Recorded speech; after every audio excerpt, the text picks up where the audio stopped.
Vamos dar início aqui à nossa aula, né? A Revolução Francesa, conteúdo de vocês do segundo bimestre. Então vamos. A Revolução Francesa, né, foi a grande revolução que marcou a ascensão da burguesia ao poder político. Olha só, aí tem uma imagem mostrando, né, que a Revolução foi uma luta mesmo assim, de classe, luta armada, de muita gente morrer, né, de muita gente que morreu mesmo lutando pelos seus ideais. Aí nessa frase está assim, né, que a Revolução foi a grande revolução que marcou a ascensão da burguesia. A burguesia, quem era essa burguesia? Nós vamos ter que voltar aqui um pouco atrás para vocês entenderem. Lembra que eu expliquei para vocês na sala que a gente estava estudando sobre o iluminismo? Aí dentro do iluminismo, a gente deu uma voltada para explicar como que era a divisão das classes sociais, da sociedade lá na Idade Média. Né? Porque a Revolução Francesa, o Iluminismo, que nós já estudamos dentro da sala, ela marca a Idade Moderna, né? A idade que o mundo, né, europeu, que a Europa começa a mudar totalmente a forma de pensar, a forma de governar, mudar a realidade, né, através dessas ideias desses iluministas e essa Revolução Francesa dentro da França que foi muito importante, que foi um marco, né? E também é o que inicia a idade contemporânea, porque foi uma nova fase, né? Uma nova fase da humanidade, de total mudança de todos os aspectos. Então, voltando lá na sociedade, como que era a sociedade na Idade Média e na França, e o que motivou esses franceses a fazer essa revolução. Olha só, a sociedade era dividida em estamentos, né? Era uma divisão muito injusta. Tinha o primeiro estado, que era o clero, o segundo estado, a nobreza, o terceiro estado, que era a burguesia e os camponeses, né? E essa burguesia aí representava, junto com os camponeses, que eram os trabalhadores, porque a sociedade nessa época aí, a maioria era camponesa, né? Morava na zona rural. E trabalhava muito, né? E quem era o dono das terras? Era a igreja e esses nobres que cobrava altíssimos impostos dessa burguesia e desses camponeses e não fazia nada, vivia sustentado por essa burguesia e por esses camponeses. Um dos motivos que fez com que a sociedade francesa e também europeia, mas no caso aqui nós estamos falando da França em si, por causa da Revolução Francesa, foi essa divisão de sociedade muito injusta. Enquanto a igreja e esses nobres não faziam nada, a burguesia e os camponeses trabalhavam muito, pagavam altíssimos impostos para esse clero e para esses nobres, né? Em troca do quê? Da terra para trabalhar, né? Então, um dos motivos que essas pessoas começaram a revoltar foi essa divisão de classe social muito injusta, certo? Outra coisa, como que era a política, né? Quem governava a França, que foi uma das monarquias mais centralizadas e mais fortes da Europa, os reis absolutistas. Não existia divisão dos poderes, não existia república, não existia democracia. Era esses reis que governavam com mão de ferro, né, autoritários. E a burguesia tinha uma pequena participação no parlamento, né? Eles tinham uma pequena participação de voto nas decisões, né, que era escolhida politicamente dentro da França. Essa burguesia quase não tinha voz, quase não tinha participação.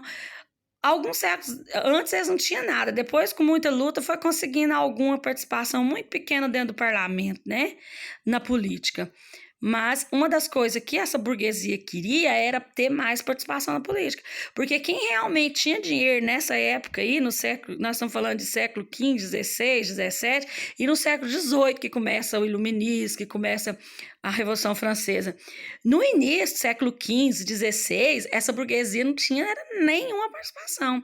Mas quem realmente tinha grana, quem tinha dinheiro, quem era dono do comércio, que eram os comerciantes, essa burguesia eram os comerciantes, era essa burguesia. Então, eles eram os maiores interessados em fazer essa Revolução Francesa, né? Porque eles queriam participar das decisões políticas, eles queriam ter liberdade de comércio, de comercializar, de ganhar dinheiro, porque a Igreja Católica pregava para esse povo nessa época que era pecado juntar dinheiro, que era pecado ganhar lucro, que era pecado. Por quê? Porque era eles que pagavam os impostos para a igreja, era eles que sustentavam a igreja e também a nobreza. A nobreza eram os antigos senhores feudais, né? Os militares que eram protegidos pela igreja e pelo rei para defender os seus interesses. Então eles não faziam nada, ficava no palácio, né, o Palácio de Versalhes, que era a sede do governo na França. A corte vivia no luxo, aquelas festas maravilhosas, igual a gente vê nesses filmes antigos, enquanto que a maioria do povo passando fome, sofrendo e sustentando essa parte da sociedade. Então, todos esses motivos, a questão religiosa, que também as pessoas não tinham liberdade de escolher a sua religião, existia somente a Igreja Católica. O povo começou a questionar, o povo começou a pensar. Eu lembro quando nós estudamos o iluminismo, né? Os filósofos iluministas foi levando essas ideias para as pessoas e eles foi mudando o jeito de ver a vida.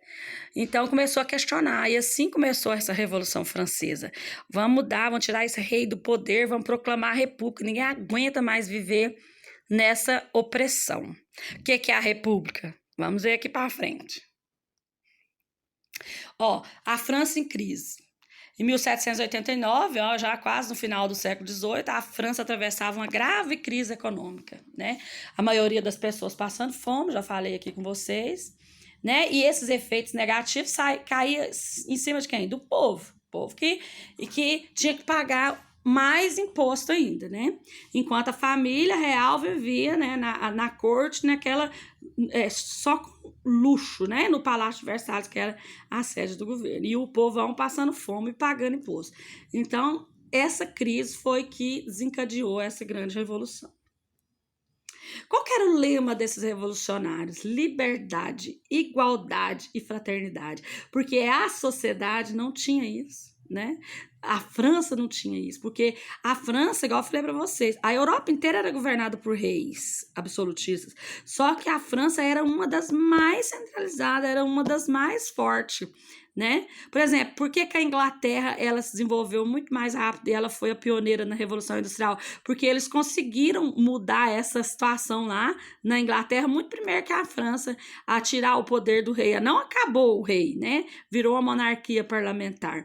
Então, o que os franceses queriam era isso, né? Fazer uma mudança na política. Mas vamos lá ver o que aconteceu. A França era dividida, já expliquei para vocês aí atrás, o primeiro estado, que era o clero, né, que não pagava imposto, que vivia no luxo e eram proprietários de 10% das terras. O segundo era a nobreza, né, que vivia bem, gozava dos privilégios, não pagava imposto, e ainda era dono de 20% das terras do país. E o terceiro estado, que era o mais pobre, que eram os burgueses, os trabalhadores urbanos, os camponeses, e era 80% da população, e vivia na miséria. Então, essa situação ainda era agravada pela seca, pelas enchentes, né, com muitos problemas. Mas quem começou essa revolução, começou a questionar, foi a burguesia, porque os burgueses eram os trabalhadores urbanos, né? Era quem tinha dinheiro, eram os comerciantes. Então, os maiores interessados em fazer essa mudança dentro da França, fazer essa revolução, foram a burguesia. Então, vamos lá. Antes, eles tentaram a fazer uma negociação com o governo francês, né? Só que o governo, que era o rei Luís XVI, não aceitou essa negociação. Então, o que esses revolucionários fizeram? Olha, essa imagem está mostrando bem. Eles juntaram, se organizaram e tomaram a Bastilha. O que é a Bastilha? A Bastilha era a prisão francesa onde o rei prendia os inimigos políticos. Então, o que esses revolucionários se organizaram e foram lá e soltar todos os presos políticos. E assim deu início à Revolução. Mas antes eles ainda tentaram fazer uma negociação, só que não teve resultado.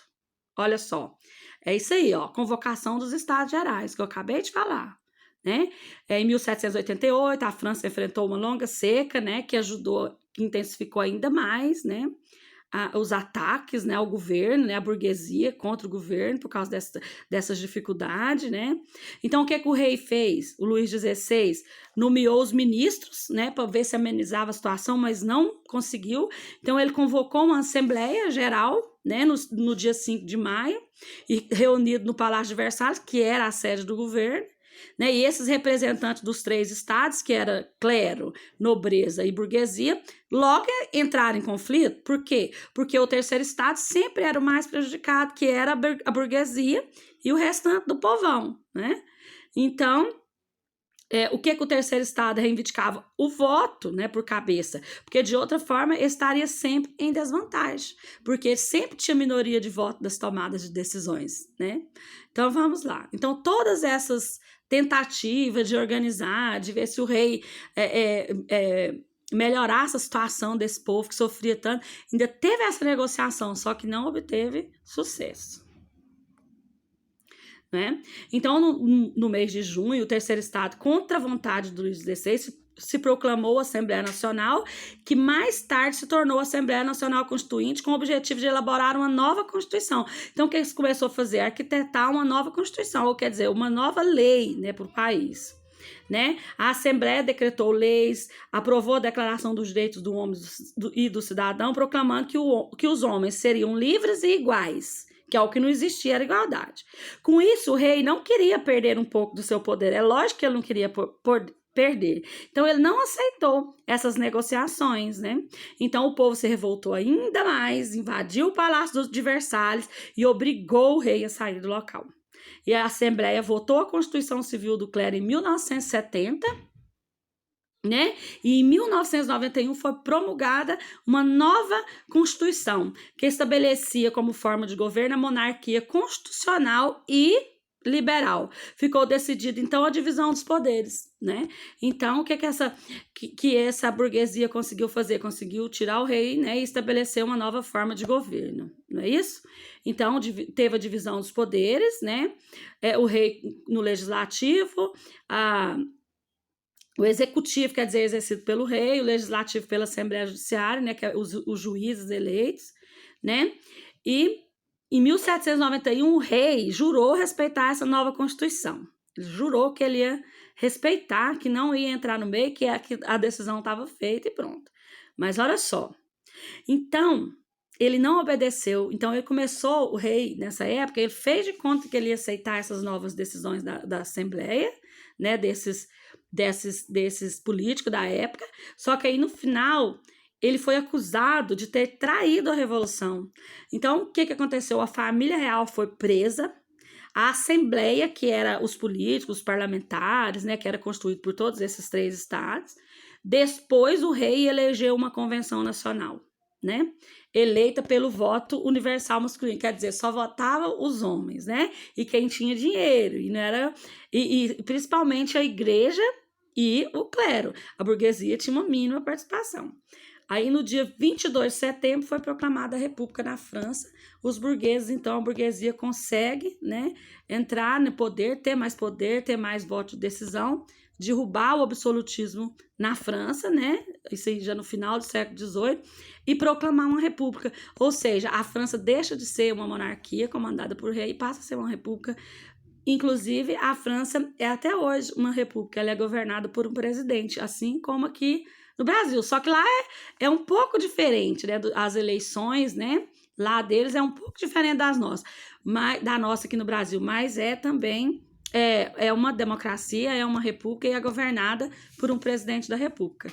É isso. Mas para conseguir chegar, né, teve que ter toda essa revolução francesa foi tão importante, que foi um marco na história do mundo inteiro, né, que influenciou várias outras nações a se tornarem independentes e a proclamar, né, a independência, certo? E proclamar uma república e deixar de ser governada por reis absolutistas, certo? Então vamos aguardar aí as próximas aulas.